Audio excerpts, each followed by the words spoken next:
नमस्कार, स्वागत है आपका इस वीडियो में। 2+2 का खेल ये जो चल रहा है, आप निश्चित तौर पर समझ रहे होंगे इसे किस तरह से अमेरिकी विदेश मंत्री, अमेरिकी रक्षा मंत्री इस वक्त पे भारत है और भारत के विदेश मंत्री, रक्षा मंत्री, नेशनल सिक्योरिटी एडवाइजर, इन लोगों से बातचीत चल रही है। इन लोगों की बातचीत के बीच गलवान की झड़प का भी जिक्र हुआ है, क्योंकि चीन को यहाँ से मैसेज देना बहुत ज़्यादा ज़रूरी है। बेका एग्रीमेंट जो हो रहा है वो निश्चित तौर पर जो कामयाब हो चुका है, जिसको अगर आप सरल भाषा में समझे तो basic exchange and cooperation agreement, यानी अब और ज़्यादा सहज होगा दोनों देशों के लिए एक दूसरे के रिसोर्सेज को यूज़ करना। और 2+2 का खेल क्या है? उनके रक्षा मंत्री मार्क एस्पर, उनके विदेश मंत्री माइक पोम्पियो, हमारे रक्षा मंत्री राजनाथ सिंह, हमारे विदेश मंत्री एस जयशंकर, इन 2+2 की थीम पर चल रहे हैं कि लगातार अब दोनों लेवल्स पे बात हो, डिप्लोमेटिक लेवल पे भी और स्ट्रैटेजिक लेवल पे भी, डिफेंसिव लेवल पे भी।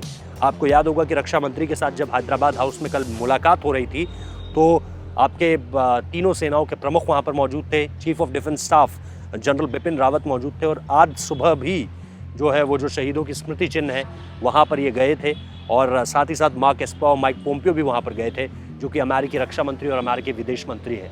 तो ये एक पूरा का पूरा सोशल ताना बाना इस वक्त बुना जा रहा है कि चीन को एक स्ट्रॉन्ग मैसेज दिया जा सके इस पूरे के पूरे मामले में जो अब तक चलता आ रहा है। और इसी बीच गलवान झड़प का जिक्र, और गलवान में निश्चित तौर पर भारत ने जो मुंह तोड़ जवाब दिया है चीन को, उसको लेकर के भी बातचीत चल रही है। ऐसे में ये जो पूरा का पूरा खेल है ये बहुत ज़्यादा दिलचस्प हो जाता है, क्योंकि भारत ये चाहता है कि इकोनॉमिकली हो, सोशली हो, स्ट्रैटेजिकली हो, डिफेंसिवली हो, किसी भी तरह से चीन को जो है वो पूरी तरह से ख़त्म किया जाए, चीन को जो है वो पूरी तरह से लचर कर दिया जाए। अमेरिका भी यही चाहता है। ट्रेड वॉर का जंग पहले से थी, इसके बाद बहुत सारी ऐसी चीज़ें हो चुकी हैं, ख़ास तौर पे कोविड की बीमारी के बाद, जिसके बाद लगातार अमेरिका विरोध दर्ज करा रहा है, लेकिन चीज़ें उस तरह से अभी होती हुई नहीं दिख रही हैं। फिलहाल ये जो 2+2 का फॉर्मूला है ये कितना काम करेगा ये देखना दिलचस्प होगा।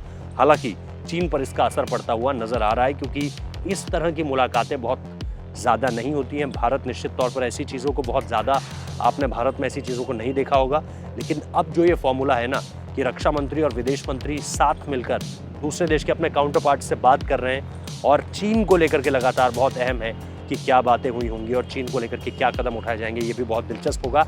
ये देखते हुए कि अमेरिका में अब एक नया राष्ट्रपति आएगा या फिर डोनाल्ड ट्रंप भी राष्ट्रपति रहेंगे, ये देखना भी बहुत दिलचस्प होगा। इन सब के बीच 2+2 का फॉर्मूला कितना काम करता है ये आने वाले समय में पता चल जाएगा। बहुत बहुत शुक्रिया इस वीडियो को देखने के लिए। अच्छा लगा है तो लाइक कीजिए, कमेंट कीजिए, शेयर कीजिए, सब्सक्राइब कीजिए, नोटिफिकेशन बेल बजाना मत भूलिए।